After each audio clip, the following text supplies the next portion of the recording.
Hey everyone, Disco here. A study was done on autistic brains on a molecular level and has discovered that it affects the entire cerebral cortex, not just areas affecting social skills and processing skills. So where does that leave us? Sorry, my cat's trying to jump on me.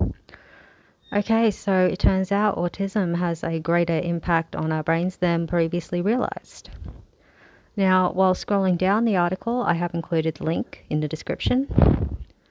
I noticed a lot of people were in the comments and all of them were going on about, oh, we shouldn't try and cure autism. We're all perfect. Our children are perfect. And it got me thinking, how many of them are actually talking from the perspective of someone who has higher needs autism? How many of them are higher functioning autistics? Because I'm just going to go out there and say, like, for instance, that X-Men 3 movie where they had the cure and Storm was raging on about who would want to be cured. And then you had Rogue who came into the room and she didn't want to kill people with her abilities. And she was kind of like, yeah, I'd like the cure. Kind of like that situation there. I don't think that people want to go around eradicating all autistics.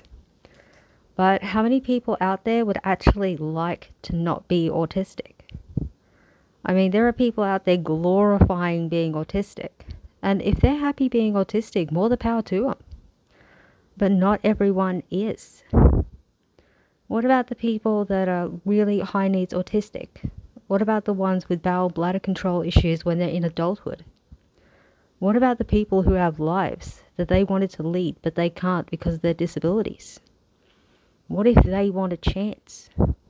Don't they deserve the chance? I mean, this article is only talking hypothetically, of course. But supposing there was a cure, what do you think would be a good choice? Would you say everyone should have the cure? Would you say that everyone should have a choice? Or would you say, nope, every autistic should stay autistic?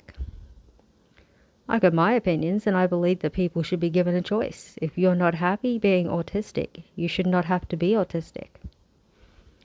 It actually saddens me that so many people are glorifying being autistic like it's some sort of badge of honor.